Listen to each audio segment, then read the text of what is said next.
My name is Ed Harnage. One of the things that goes hand in hand with my building guitars, my love of guitars, is my love of history as well. I grew up just outside of the oldest city in the United States, St. Augustine. After I got out of high school, I joined the Navy. And while I was in there, my dad's job sent him up here to Nashville. I'm the oldest, younger brother and sister. That's how I came here to Nashville. When I got out of the Navy, my family was here, so that's where I settled. As long as I can remember, I've loved music. I just have. Big fan of guitar music, of rock genres. When my daughter was young, she also took an affinity for guitars. She told me one Christmas, she says, I want a guitar. She wanted something special. And that's what led to it, you know, building the first guitar for her. I build neck through solid body and semi-hollow body guitars using native woods to this area that were cut down 100, 200 years ago. Regardless of what kind of wood it is, you can make it into a very nice guitar if you take your time, if you handcraft them. The story is the most important thing to me that I try to convey. Combine that with the history and love of guitars, and here we are. My name is Marjorie Dice. When I worked here, it was an antique store. It was 23 years of doing it and loved it very much. Marjorie, I appreciate you and Chuck coming by. You know, you've worked here for so many years. I knew you'd want to see it one last time before it was gone, you know. Yes, it breaks my heart to see it gone. Yeah. Which is why we're doing this, you know, because... I worked here 23 years, wonderful years. 23 years. Yes. Yeah. I remember that.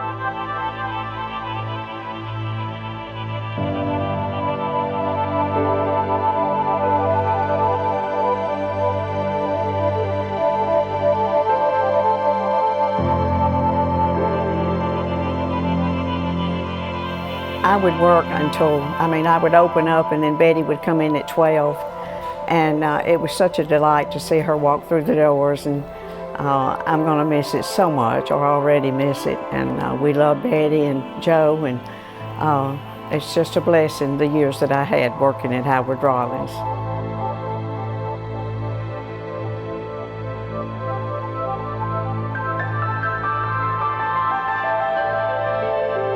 And the history of this old house, and just to think of the many people that lived here. And then it was a Presbyterian church, and we had people that come in here that went to church here.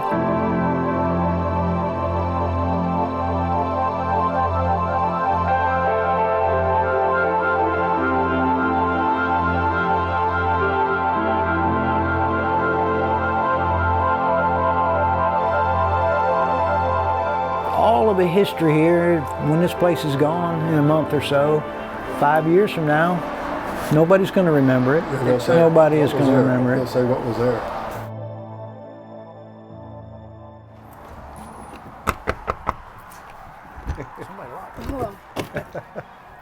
What's hey up, guys? Ed? What's going on? Hello, hello. We're here to do it again. Yep.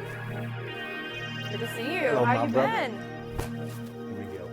Good, so good. My background and relationship with Ed is kind of interesting. It's been 40 years since we met, and on and off, Ed and I have either touched some of the same projects together, or just chased some of the same kind of ideas. But it has been a long, interesting relationship with Ed. And when Enworth came around, I felt like one of my good friends found his spot. Well, I'll show you through the old house. So this was actually the original house. This square to this wall. And then the corner over there was kind of like a carport. Getting involved and learning about Enworth really had to do with Ed giving me a call one day, and we were having a general conversation about something that had nothing to do with guitars, and then it started to ease into it, and I could hear this passion that I had no idea existed for guitars, for building guitars. But I've always known Ed as a craftsman, and he can do anything. So if he said he was going to build guitars, I knew he was going to build guitars. Back here I want to show, if we can see carefully, what I have found to use as the body of the guitars. I think it's pretty exciting. Since the floor has been taken out over there, we're going to have to egress here through the window. Oh my goodness. After you. The original house had one of the sill logs that it sat on, and it's under here. It's probably 10 by 14 inches, and it runs the length of the underneath. And we'll be able to salvage that log, and being wide enough and large enough, we'll be able to get a number of guitar bodies from that part of the main sill log of the old house. And upstairs, in the first edition, the ceiling of the old house, we'll get wood for the necks, I believe. So, Be careful. oh, thank you, I will. Not today. We're going to uncover a lot of things as the house comes down. I have already talked to the contractor about being here and him not just tearing it down, but working with us to get some good wood. He's agreed to it. Are we going upstairs? We're going upstairs. Because I saw the window when I pulled up, and it's kind of creepy. The idea of going up those stairs. Now, if there's a creepy rocking chair up here, we're making a guitar out of it immediately. So here we have ceiling joists from the downstairs, the old building. And I don't know that they're all going to be the same type of wood. They'll all be hardwoods, obviously. And I don't know what kind it is, because I haven't gotten into it yet. But I'm guessing that one's oak anyway. We'll see, though. That'll be part of the fun process. As we pull it up, we'll find out what we have to work with. One of the interesting things about looking at this is just the age. Look at the wiring. I knew you'd like that. The insulators. Yeah, the wires. The wiring, yeah. Now, for years and years, my mom's, I don't know if we can get back there, that was her office. It's a mess right now. It was nice. It had the same wood, as you can tell. Yeah, but look at of this. The other walls. Look at behind these walls. Oh, yeah. I mean, just that piece. That piece there will be a nice Beautiful. piece to build with. Oh, yes. Okay, look at the colors. Just changing up down through here.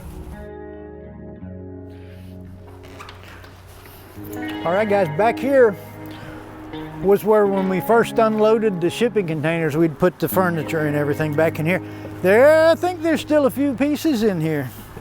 It's been quite a while, a number of years since it's been opened. Here, guys, this is the one of the old shed buildings where we bring the furniture in. So this wasn't the outhouse, right? I don't believe it was. Okay. Maybe it was. This building would be as old as the house. Oh yeah, As the original house itself, Yes. yeah. Yes, that's what And I look was at the thinking. The beams beam, the mud sill log beam from the old section of the house, and the wood from in here is going to be, it's old wood. It's going to be close to 100 years old in here, and it'll be part of this from the original story up to now. Yeah. Well, but this is primarily what's up here is primarily the wood that we're looking for in here. How does that make you feel, like it being torn down after so long? It's tough because my kid, Lakeland's 27, Tanner's 30. My kids, Yeah. since they were 4 and 5, they had grandma's store. They grew up here. They would come here after school. A lot of times she'd pick them up from school, bring them back here. If you had seen this place full, and I mean, they had stuff to play with. They just all day long. In the wintertime, Margie, who stopped by earlier, and Chuck, they had a number of things outside. They always had sleds. So we'd come down when it snowed, we'd take the price tags off, and we'd use their sled down that hill all day with the kids playing. Then we'd put the price tag back, set it back up. Well, and I noticed that driving up the hill, this has got to be a high point. Oh yes, in this area. And it's a very cool place because it's the gateway to Mount Juliet. As you're coming from Nashville, you're coming, this is Mount Juliet when you first get here. And this has been a landmark here for almost 100 years. I have this saying, it says, where the past is cherished, the present is enjoyed, and the future is bright. I've worked for the city for 34 years. Used to be a police officer and police chief, and I'm the city manager now. Ed knows me because of my role with the city, and to invite me down, he knew I'd enjoy just coming down looking at the old building. But I didn't know at that particular point that he was going to be, he makes these guitars out of the old remnants of an old building. And the story behind that piece of wood, you know, to think it's going to go to a guitar and you have this art and that something's going to be shared with lots and lots of people, I think that's phenomenal. Because if not, it just ends up in a landfill. I came in here for years. I've been with the city for 34 years. I used to be the police chief. And so when I'd be out on patrol, I'd come in here sometime, and I remember right over here, I got to show you. Okay. Right on this wall, literally probably mounted about right here.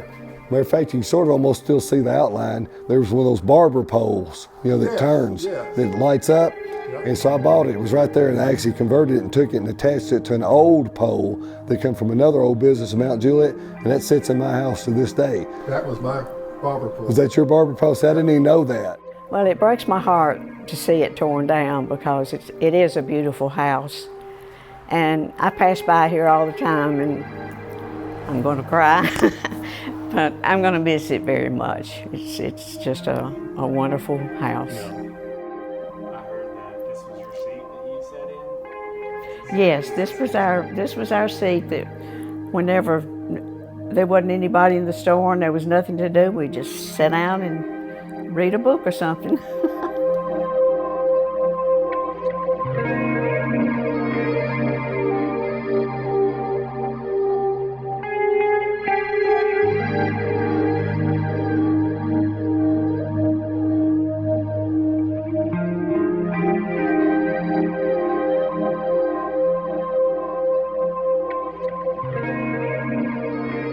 Learning that my buddy's gonna build guitars and knowing that, and he knew it too, that I grew up with a music man. My father was in music all his life. I've got a famous last name, Jennings.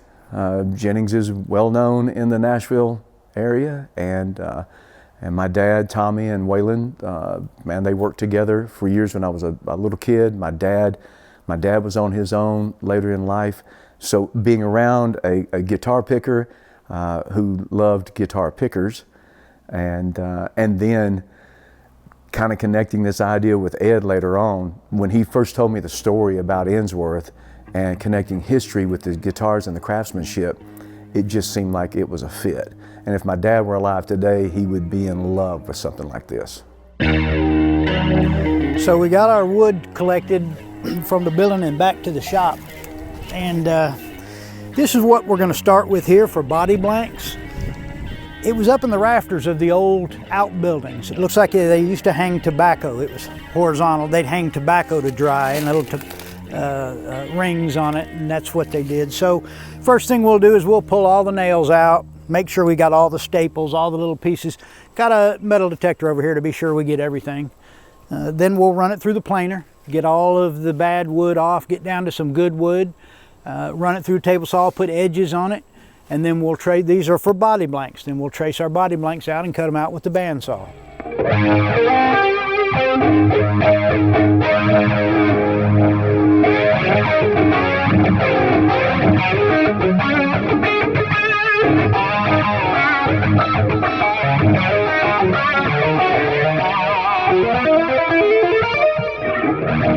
So after we cut the body and neck blanks and we put them together, I like to plane them so that they're different thicknesses, give a little art, make it look a little nicer. I can't plane very thin without the risk of them breaking. So what I'll do initially is glue some of them together, laminate them together. That way they're thicker, and as I run them through the planer, there's less chance it'll break.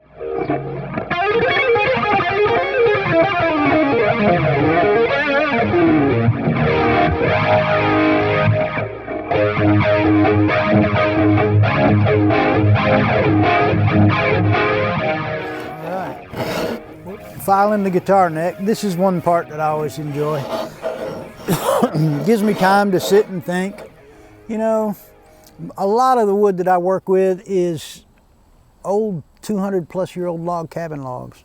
hand hewn, cut down by early pioneers. And you know, you got to thinking while you're working on the wood of the other people who've worked on the wood, who cut it down, who built it into their house, that sort of thing.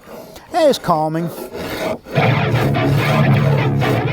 we have a gauge, we check different frets, different locations, so we can see exactly. You can see we've got quite a ways to go on these.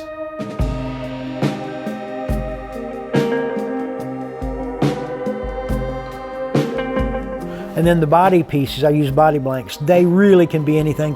The lighter, the better. And we'll trace it right around.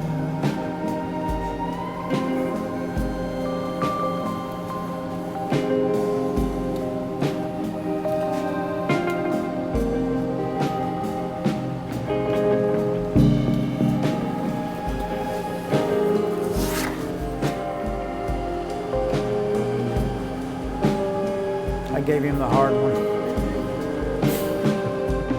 We'll take this in and cut them out.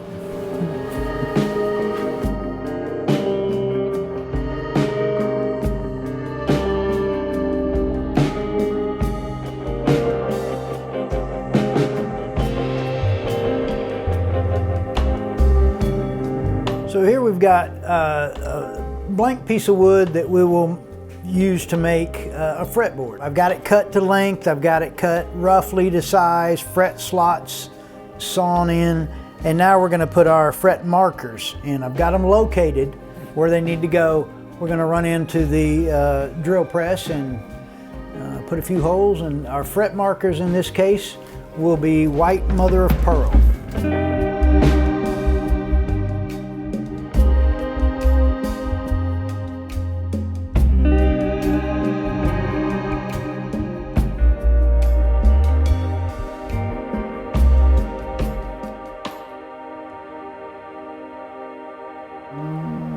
So this will be our bridge position here,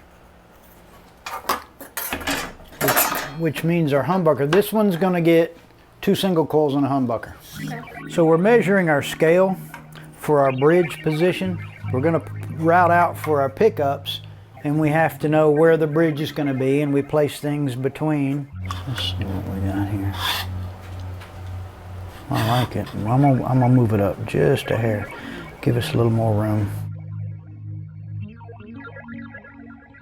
I began the business after building a few guitars for my daughter, who was a guitarist. She had a band here in Nashville, and they'd play around, and she just wanted some special guitar, something, you know, kind of unique and neat.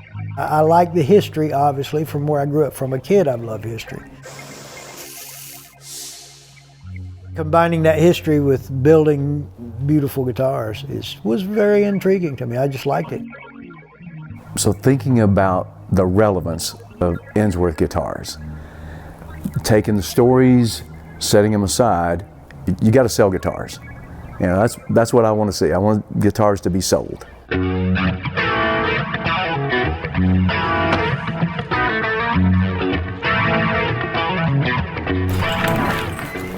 Happy Friday, my brother. Troy, how are you? Excellent. Hope all is well with you. I'm here to see the antique store guitar. Time to get something going. Yep, it's good. It's looking good. Excellent. It's really looking cool. Come, let's check it out. Man, I've had some conversations with multiple people about the house, about the wood, just kind of some of the history that you were talking about. Very cool. So this is it? Look at this. Yeah, I can't take the clamps off right now. It's just glued up, but okay, look how pretty that is. Oh yeah, yeah. It's not. I mean, I was going to paint it. I was going to talk to somebody and get it painted, but it's so pretty. It's so beautiful. I think I'm just going to clear it. Here we go. There we go. So what you thinking next? Well, I've been talking to this guy. He's been bugging me for a guitar once in a while, and it might be a good time to give him a call. Aaron Sparling. Okay. He's got a band, Hippies and Cowboys. I'd like to have him playing a guitar too. Now I want you to make some noise for the Hippies and Cowboys!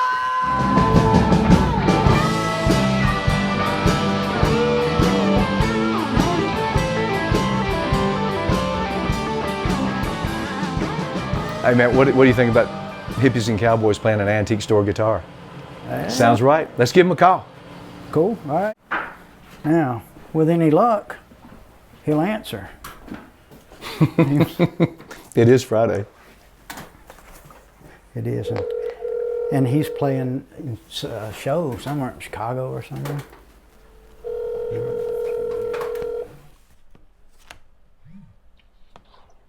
Hello? Hey Aaron, it's Troy and Ed from Enworth. Hey, what's going on, guys? Man, we got some news on a guitar that Ed said you may be interested in. We've got one coming out of an antique house.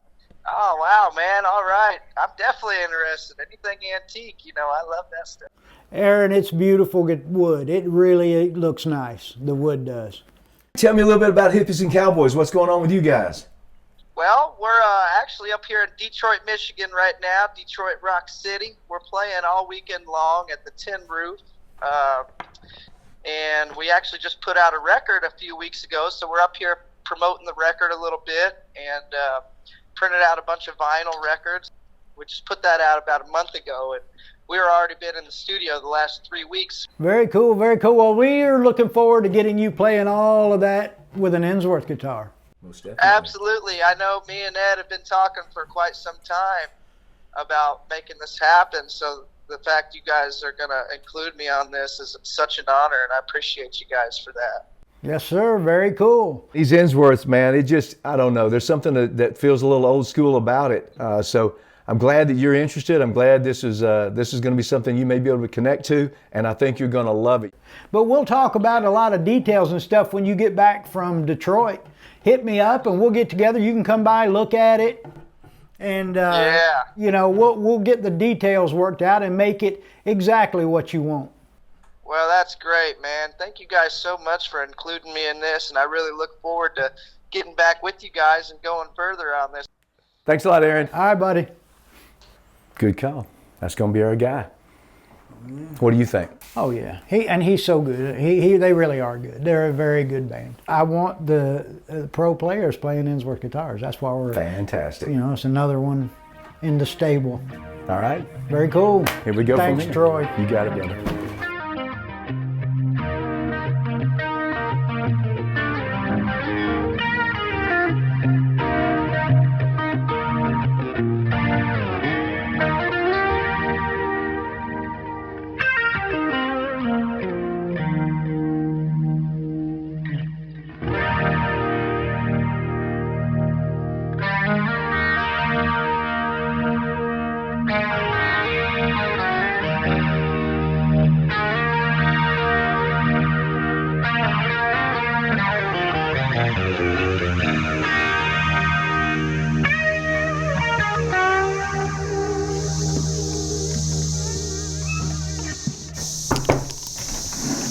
What's up, dude? Aaron, how you doing, man? Doing good, brother. Man, them cicadas are loud out there this year. Man, I got that guitar done. Let's check it out, man. I'm ready. All right, very cool. I think you'll like it. Yeah.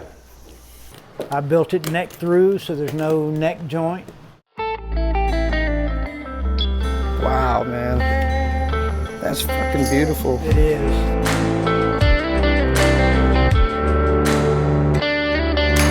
Got Schaller tuners on there, man. Baby. Only the best.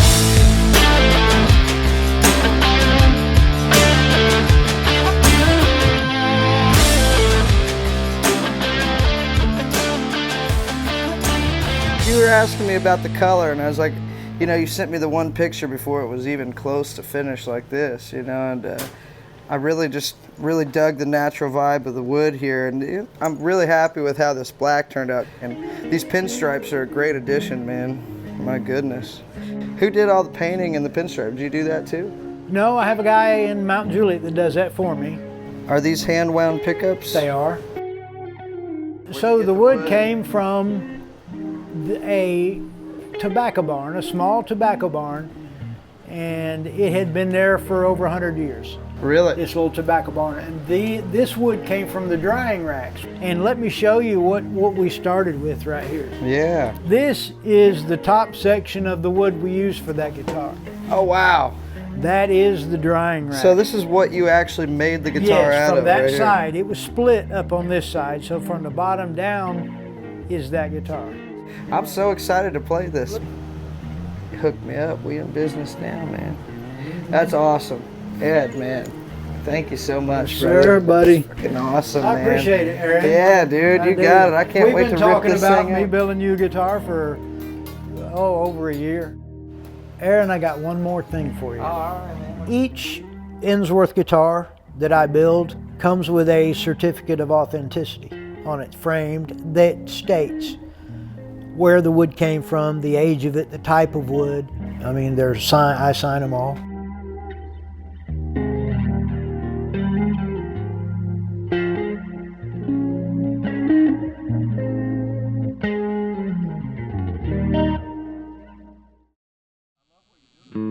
If we're saving the memories and the history of this place, it's the story that's going to do it. It's not the color or type of the wood, or it's what we bring from it to commemorate this. And then you always try to find something very cool in the story.